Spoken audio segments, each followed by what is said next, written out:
Let's set the record straight. There's no such thing as toxic masculinity. Society is plagued by toxic individuals and robust masculine men, but the concept of toxic masculinity is entirely fabricated. This misinterpretation has led to the deep misunderstanding of what true masculinity entails. Today, I want to unpack this issue, expose the fallacies surrounding it, and defend the virtues of genuine masculinity. But first, I would appreciate it if you hit the subscribe button to support the channel and help us grow. Now, let us begin.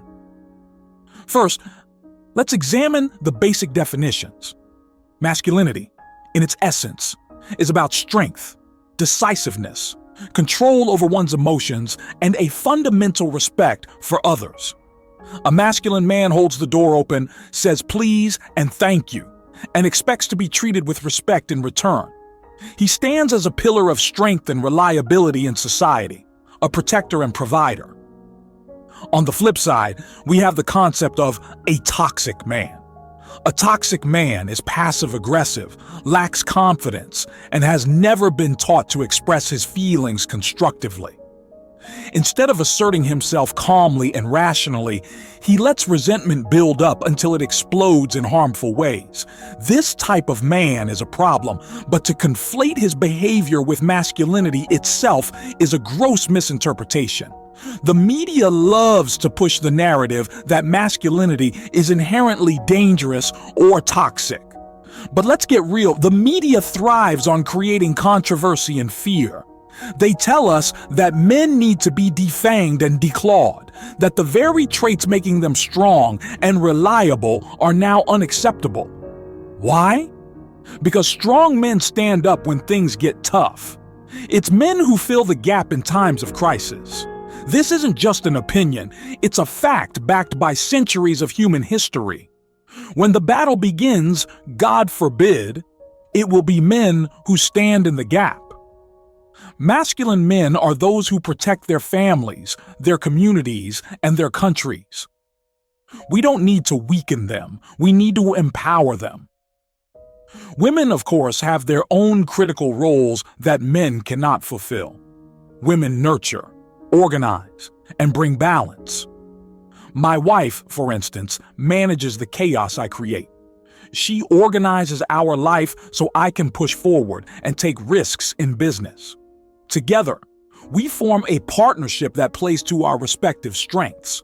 The notion that masculinity is toxic is an attack on this balance. It's a misguided attempt to weaken the very fabric that holds society together. Masculine men are not the problem, they are the solution to many of our societal issues. When you label their natural traits as toxic, you strip away the very qualities that make them essential. Think about it. If the media serves as the voice of the government, and the government aims to weaken men, then labeling masculinity as toxic makes perfect sense. They want to make men feel ashamed of their strength and confidence. They want to make you believe that your natural instincts are wrong and harmful. But let's be honest here.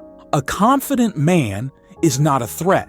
He is a symbol of strength and patriotism. Breaking it down simply, toxic masculinity is a myth.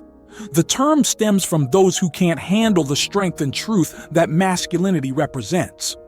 It comes from unrealistic expectations, where society demands that men suppress their true nature to fit a misguided ideal. Honesty is not rude or toxic, it's a necessary part of life. For example, if someone is overweight and you point it out, you're not being rude. You're being honest and helping them confront the reality of their situation. Similarly, if a man can't stand up for himself, he becomes a target for exploitation. This isn't toxic, it's a fact. And if a woman is promiscuous and we acknowledge it, it's not an insult. It's an observation based on her actions. Moreover, circumstantial convenience often dictates what society labels as toxic. If a man stands up for himself and disrupts the group's harmony, he's called toxic. But when that same group needs someone to defend them, he's suddenly their hero. The toxic label vanishes because now he's useful. Let's consider the example of honesty. Telling the truth, even when it's uncomfortable, is a cornerstone of masculinity. If you see someone making poor life choices and you call them out, you're not being toxic. You're being a responsible member of society. But in today's world, where everyone's feelings need to be pampered, telling the truth is often mislabeled as toxic behavior. Take the concept of protecting oneself. If a man learns how to fight and defend himself, society often views this as condoning violence. But when that same man is needed to protect others from harm, his skills are suddenly seen as invaluable. The label of toxicity evaporates in the face of necessity.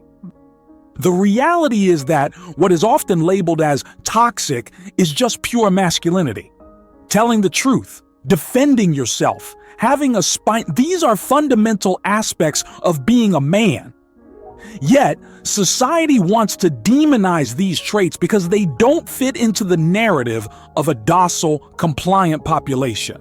This brings us to the issue of circumstantial inconveniences.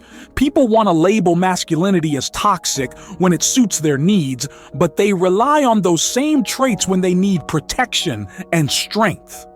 It's a double standard that undermines the very foundation of what makes men valuable to society. Consider the dynamics of group behavior. When a man stands up for himself and calls out disrespect, he's often labeled as toxic because he disrupts the group's harmony. But when that same group faces a threat and needs a protector, they turn to him. Suddenly, his toxic traits are seen as essential. This hypocrisy reveals the true nature of the so-called toxic masculinity debate. It's about control and convenience, not genuine concern for societal well-being. In a world that's increasingly focused on feelings and political correctness, the truth often gets lost. The truth is that masculinity in its truest form is about strength, courage, and integrity. It's about standing up for what's right, even when it's unpopular. It's about being a protector and a provider. These are not toxic traits. They are the very traits that have built and sustained civilizations for centuries. Let's talk about the role of men in the family. A masculine man provides for his family, protects them, and instills values of strength and resilience. He is a role model for his children, teaching them the importance of standing up for themselves and others. This is not toxic. This is essential for the development of strong, independent individuals. When society attacks these traits, it's not just attacking men, it's attacking the very foundation of a stable, healthy community. It's creating a generation of men who are unsure of their role and who are afraid to be strong and assertive. This doesn't just harm men, it harms everyone. In conclusion, the idea of toxic masculinity is a myth perpetuated by those who seek to weaken the fabric of society. It's an attack on the strength, courage, and integrity that define true masculinity. We must reject this false narrative and embrace the true essence of what it means to be a man. We need men who are strong, decisive, and unafraid to stand up for what's right. We need men who protect their families and communities, who provide and nurture in their unique ways. This is not toxic, this is essential. Let's celebrate masculinity for what it truly is, a pillar of strength and stability in a chaotic world. Let's reject the false narrative of toxic masculinity and embrace the virtues that make men indispensable to society. Only then can we build a future that values and respects the contributions of every individual, regardless of their gender. Don't forget to like, comment, and subscribe. Thank you for your time.